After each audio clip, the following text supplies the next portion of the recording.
فہرست گنوانے لگی۔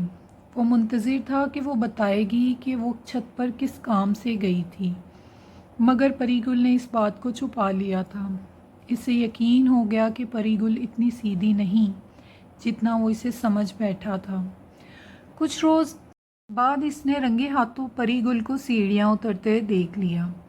وہ اپنے ہاتھ کے پیچھے کچھ چھپا رہی تھی اور علی کو اپنے سامنے دیکھ کر تو گویا اس کی رنگت فک ہو گئی۔ کہاں سے آ رہی ہو اور یہ کیا چھپایا ہوا ہے؟ جب اس نے گھوم کر دیکھا تو اس کے ہاتھ میں ایک رسالہ تھا۔ علی نے الٹ پلٹ کر دیکھا اور پھاڑ کر رسالے کو کوڑے دان میں پھینک دیا۔ اس کا بس نہ چل رہا تھا کہ وہ پری گل کا حشر کر دیتا۔ پری گل ساری رات کانپتی رہی اور وہ اپنے ضبط کو آزماتا رہا۔ گھر سے باہر نکل گیا۔ آج کے بعد میری غیر موجودگی میں تم کسی سے ملی تو تمہاری ٹانگیں توڑ دوں گا۔ یہ محض اسے دھمکا ہی سکا۔ اتنی نازک سی تو وہ تھی۔ ایک بار اس پر ہاتھ اٹھانے کا دکھ جو اسے لگا تھا، وہ یہ دکھ دوبارہ اٹھانا نہیں چاہتا تھا۔ پری گل کی حرکتیں دن بہ دن ناقابل برداشت ہوتی جا رہی تھیں۔ محلے کی لڑکیاں اس کی غیر موجودگی میں گھر آنے لگیں۔ وہ اس سے اتنا ڈرتی تھی لیکن پھر بھی نافرمانی سے باز نہ آتی تھی۔ آج بھی یہ ایک ایسا ہی دن تھا۔ گاؤں میں میلہ لگا تھا۔ ساری لڑکیوں نے مل کر پری گل کے گھر پر دھاوا بول دیا۔ اپنی ساری سہیلیوں میں وہ اکیلی شادی شدہ تھی۔ اس کے پاس میک اپ کا سامان تھا، زیورات تھے، رنگ برنگے کپڑے تھے۔ بس یہی کشش ان کو بھری دوپہر میں اس کے گھر کھینچ لایا کرتی تھی۔ وہ ساری ایک دوسرے کو سجاتے ہوئے کہہ رہی تھیں کہ پری گل اتنی اداس کیوں ہوں؟ ارے اسے یہ فکر ہے کہ کہیں سلطان راہی نہ آ جائے۔ وہ نہیں آئے گا۔ آج بھائی بتا رہا تھا کہ اس نے علی کو دوستوں کے ساتھ شہر جاتے دیکھا ہے۔ تبھی تو ہم آئے ہیں۔ مریم نے جیسے اپنی سہیلی کی تسلی کرائی۔ نہیں ایسی کوئی بات نہیں، بس میرا دل میلے میں جانے کو چاہ رہا تھا۔ اس کا چہرہ اتر گیا۔ تو چلو واپسی پر تمہیں گھر چھوڑ دیں گے۔ سب کے اصرار پر وہ تیار ہو گئی۔ بہت مزہ آئے گا، اور شہر گیا علی تو رات گئے واپس آ جائے گا، لیکن ہم تو گھنٹے میں ہی گھوم کر واپس آئیں گے۔ ایک میلے میں گھومتے ہوئے انہیں 4 گھنٹے لگ گئے۔ گھر آتے ہوئے وہ ڈر رہی تھی، لیکن دوست نے ہمت بنائی کہ علی سے ڈرنے کی ضرورت نہیں، اس کا مقابلہ کرنا زیادہ سے زیادہ یہ ہوگا کہ وہ تمہیں گھر بھجوا دے گا۔ تو ایسے ڈر کر جینے سے کیا فائدہ؟ تمہیں اپنی مرضی سے رہنے کا حق حاصل ہے۔ ان کا یہ سارا لیکچر سن کر جب وہ گھر میں داخل ہوئی تو علی کو صحن میں ٹہلتے ہوئے پایا۔ وہ اسی کا انتظار کر رہا تھا۔ مضبوط قدموں سے چلتی ہوئی اس کے سامنے کھڑی ہو گئی اور وہ ٹھان کر آئی تھی کہ انچ نہیں ڈرے گی۔ کہاں سے آ رہی ہو تم؟ سوال حسب توقع تھا۔ میلے میں گئی تھی، اس نے بھی آنکھوں میں آنکھیں ڈال کر بے خوفی سے کہا۔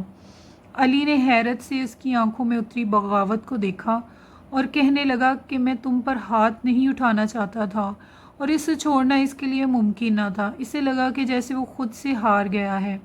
اپنا سارا غصہ اس کی آنکھوں میں اتری بغاوت میں ڈھلا دیکھ کر وہ کیا کرتا؟ اسے لگا جیسے وہ بے بس ہو گیا ہے، اور پری گل اپنی بہادری پہ خود کو داد دیتی بے حد خوش تھی۔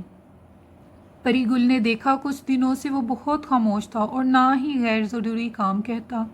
ایک دوست کے ساتھ پری گل نے اسے کوئی بات کرتے سنا تھا۔ وہ آج کل اپنے کام کے حوالے سے پریشان تھا۔ اس کے آلو کے چپس نہیں بک رہے تھے۔ روز ریڑھی لگاتا اور شام کو خالی ہاتھ لوٹتا۔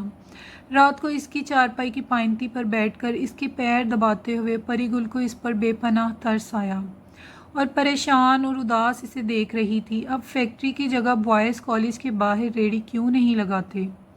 وہاں بکری زیادہ ہوگی، بلکہ چپس کیوں ساتھ پکوڑے، سموسے اور چکن رول کا بھی اضافہ کر لیں۔ اس کی بات پر علی نے یکلخت اپنے پیر سمیٹ لیے اور اٹھ کر بیٹھ گیا۔ آخر یہ خیال اتنے دنوں میں اسے کیوں نہ آیا؟ اور جن دوستوں کو وہ اپنے مسئلے سنا رہا تھا، انہوں نے بھی کوئی ایسا عقل کا مشورہ نہ دیا۔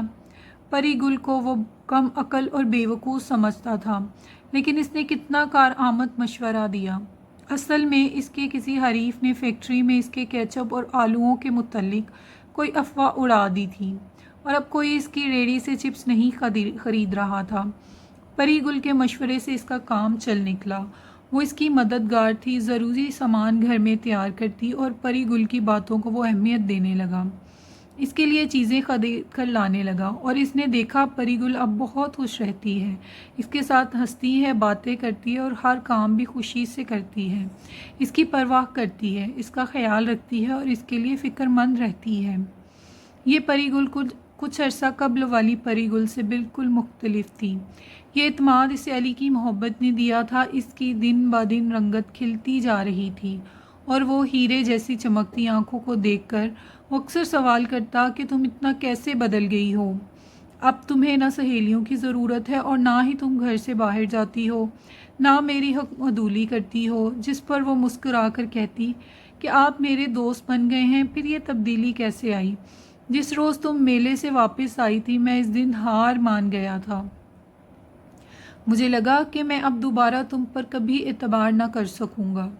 سچ کہوں تو پہلے کبھی تم نے مجھے اپنی محبت کا اعتبار دیا ہی نہیں، تو میں اس کی حفاظت کیسے کرتی؟ بلا وجہ کی روک ٹوک، پابندیاں انسان کو بغاوت پر اکساتی ہیں، پھر وہ ان کے لیے چور راستوں کا انتخاب کرتا ہے۔ عورت کو زیر کرنے کے لیے محبت سے بڑا کوئی ہتھیار نہیں۔